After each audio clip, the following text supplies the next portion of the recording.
Yo, what's going on YouTube? It's your boy Jan Moses back here with my level 37 Invincible pack opening. Yes, I know I'm very late to this party. I did not obviously buy my way to level 40. I didn't get any of the level skips, anything like that. I do have the Pro Pass. I don't have the Hall of Fame Pass. I'm actually curious. Let me know in the comments down below whether you buy your way usually to level 40 every season or if you don't. And I'm curious to know why you do or you don't. I'll give you my reason why I don't personally. I feel like once I hit level 40 every season, I don't really feel the urge to want to grind the game as much, if that makes sense.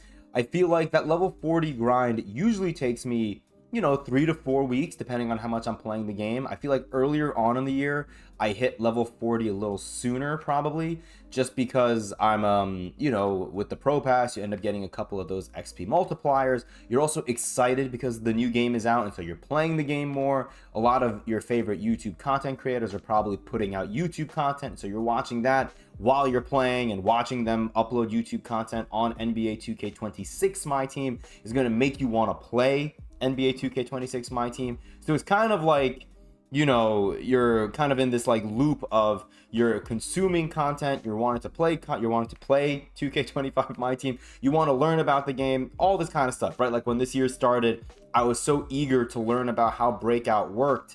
And that was before I knew that the only cool thing about Breakout was the mystery of what Breakout was in Season 1. Once we all cracked the code and learned that Breakout is arguably the worst offline mode in the history of NBA 2K25 MyTeam, or honestly in the history, of NBA 2K MyTeam, the game mode kind of lost its luster. But during those first couple of seasons, when we were trying to figure out, is this game mode going to be worth it? Because, it has to be worth it, right? It's the only offline game mode that we have now that 2K effectively removed Triple Threat offline and Clutch Time offline and the mini games that come with it after every single win. They had to make Breakout a fun game mode that was rewarding, right? Turns out we were wrong. But until we proved that we were wrong, we were playing the game a lot. And I think that's why I hit level 40 decently quick, I want to say, in seasons 1 and 2, and then these last couple of seasons I've kind of struggled to hit that point. Why am I showing Yao Ming? Again, we're going to be opening up our Invincible pack, and the only, I think, incredible pull that we've had this year from any pack that we've gotten from the game is from a locker code that we got during one of the NBA playoff games, I want to say, where we ended up getting 100 Yao Ming, who's still an absolute beast for me. Like, I'm not even saying 2K has to give me Invincible Yao Ming or I'm going to be bummed. I'd honestly be cool with a number of these Invincibles. The problem with these packs, and you guys all know this, and I'm not going to spend too much time ranting about it, is the way the pack odds are skewed when it comes to these packs towards the players that we don't want. It's insane. It's insane how heavily skewed they are towards us getting cards that we've gotten for free, like Devin Booker, like I'm sure a lot of people have gotten Kawhi Leonard. I mean, take a look at these Invincibles. I'm sure Carmelo Anthony is going to be coming out of these maybe at a decent clip because he was in a locker code. Patrick Ewing. Honestly, all of these Invincibles that are in the exchange that we've gotten so far this year, which I believe we've gotten 4 so far, right? Because we've had 4 weeks of GOAT Festival content. And I believe the order was Gary Payton. Was it Gary Payton, Patrick Ewing, Rudy Gay last week, and then Kevin McHale this week? Would not be shocked if their odds have been increased, as opposed to you getting cards that maybe you do want, like Ben Simmons or Evan Mobley, Porzingis, Blake Griffin, Zach Edey. I mean, Blake Griffin's probably not that desirable, but I wouldn't be mad if I got Blake Griffin, I guess, compared to some of the other options. James Worthy. I know a lot of people have gotten James Worthy, and the LeBron card is what he's a Heat player. So I guess if you see Lakers, you're automatically scared that you're going to get James Worthy and not Shaq. But Shaq would be great to get too. I haven't really used a dominant Shaq card this year, and Shaq used to be one of my guys I used to run with every single year in my team. So LaMelo Ball, another card we're going to probably potentially see in our pack. There are just so many cards that are not great. If I had to predict which card I'm going to get, honestly, I would just say one of the cards I already have unauctionable, which I think I have every single one of my Invincible cards unauctionable because I've not bought any Invincibles and I've not packed any from auctionable regular packs. if there was a card that maybe isn't meta that most people would be bummed about getting that I would be cool with getting, it would be this Klay Thompson card. I wanted to get him for a long time. I can probably, I mean, he's 400k. I mean, that'll probably go up, right? But I would not be mad if I got this Klay Thompson card just because I like Klay. He's one of my favorite cards I've ever used in any MyTeam. And again, he's another player who I've barely gotten to use this year. So let's go ahead and start, though, with this regular 100 overall pack, which is right here. Let's get this Legend Badge pack out of the way. I forgot where I got this from. This may be from hitting a certain number of wins in the park. So we get a Deadeye, massive W. Aerial Wizard, massive L. Set Shot Specialist, kind of mid. Handles for days is pretty good. And then post lockdown, not the best, but not terrible. It kind of tapered off after we hit Deadeye there. I should have made sure that I'm recording. Let's do that real quick because I don't trust myself. Yes, we are. Hi, YouTube. Once again, I talked about this in the salary cap report episode that dropped, I want to say yesterday. I think this video is going to come out on Wednesday, July 23rd, but I'm recording this video right after I ended up recording the salary cap report episode. I'm going to be using a new laptop this week. I don't know how long I'm going to be using this particular laptop, but this is one that I just bought for a decent amount of money on Sunday. And it's using a different kind of processor than, the Intel processor that I know probably any of you guys that have a computer or into content creation in particular are probably using. This one has what's called, I think, a Snapdragon processor. It's the highest end Snapdragon processor because I wanted to give it a shot to see, but I'm basically using a concept car here as a laptop just because I wanted to give it a shot. I feel like the Intel option is safer. We'll end up maybe switching over to that by the end of the week. I have to actually go to the same store I bought this from to discuss something else, but I'm going to inquire about other laptops still.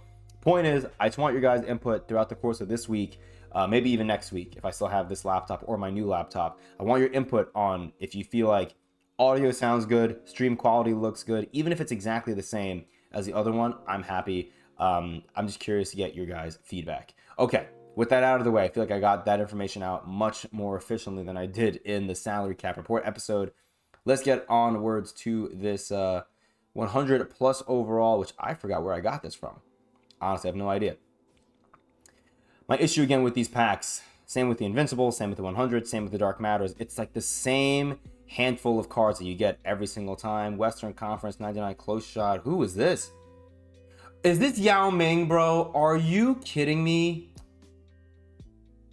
I thought this was going to be Wembanyama. That is so frustrating. So frustrating. I have to now quick sell my Yao Ming for 3,000 MT. This is what I mean, man. Yao Ming is an objectively great pull. He's one of the best 100 overalls you can get. And I'm telling you, and I don't have any way to prove this, so take what I'm about to say with a grain of salt. If you have certain players that are in a pack that you're about to open up, and you have them as unauctionable, I think maybe if it's auctionable, I don't know. I barely have any auctionable cards. But if you have a player already, and that player is a higher end card that's in a pack that you're about to open, I personally believe you have a higher chance of pulling that card than any other cards. Like, I think I have a better chance of pulling Yao Ming than I do of pulling Victor Wembanyama, strictly because I already have him unauctionable, and 2K knows they can give him to me, and I'm going to have to only walk away with 3,000 MT from it. That is crazy. I've pulled 100 Yao Ming now twice. And now watch, I'm going to get an absolute dookie, absolute dumpster fire of a player out of this Invincible pack. It's so frustrating. I can't believe we got Yao Ming twice. That's crazy. I thought we were about to get Wembanyama. I saw the stats that looked like it was going to be, Western Conference, I think 99 close shot, and the color was gray. I thought we were going to get Wemby. Finally, I've been wanting to use a Wemby card all year without having to spend 1.5 to 2 million MT on a 100 overall in July, but that may be what I have to do, So anyways, let's go ahead and flip this card and we'll get a duplicate out of this probably too. Let's see. I'm sorry for the negativity, man. I'm just so over the pack odds this year. Eastern Conference 99 post control. Is this Porzingis or is this Tatum? It's Jason Tatum, man. It's Kevin McHale. Look at that. Even better. What did I say? We're going to get a card that is literally in the exchange. I mean, it's so easy to predict at this point, man. You think you're getting Wemby, you get a duplicate Yao Ming. You think you're getting Porzingis, you get a card who, yes, Kevin McHale is not a duplicate, But okay, great. Now I got Kevin McHale. I got Sean Marion earlier this week. LaMarcus Aldridge, the Dark Matter, was in one of my packs earlier. If you just pick all the cards, like if I had picked all those cards, I did not pick LaMarcus Aldridge, but I got Sean Marion, and now I got Kevin McHale. I don't have to play this game anymore the rest of this week. Why would I have to grind for GOAT cards that are gonna, go towards players in the exchange that I already have? Kevin McHale, again, he's a good Invincible. Don't get me wrong, good Invincible. But I have all of these event cards. I have all of these, I have a couple of GOAT cards now. I grinded for that in the park. Why should I grind in park to get GOAT cards if I'm just going to get these players unauctionable out of packs? It's just mind-numbing what 2K is doing to us with these pack odds. Sean Marion, I already have him. Kevin McHale, I already have him. And the best part about this now is I got both of these cards this week. Since this GOAT Festival Week 4 started, I've added Sean Marion and Kevin McHale to my team, not by choice, but just the way the pack odds shook out for me. This is honestly pretty funny. Like, I'm not even mad at this point. I'm disappointed, but it's late July. It doesn't really matter. I'm disappointed, and I'm not surprised. But I'm glad I got to get this on video for you guys, because hopefully you guys can laugh at my at my misfortune, I guess, if you want to call it that. So yeah, man, it is what it is. I guess now I can scrounge together all my GOAT pieces to go and get 4'11" Ty Lue to run him in July. Thanks, 2K. That's so exciting. Yay! It's too funny, man. It is what it is. Look, I'm kind of over it at this point. I'm not mad. It's just funny to me at this point. So yeah, appreciate you guys. Thank you for all the support. Until next time, I'll see you later.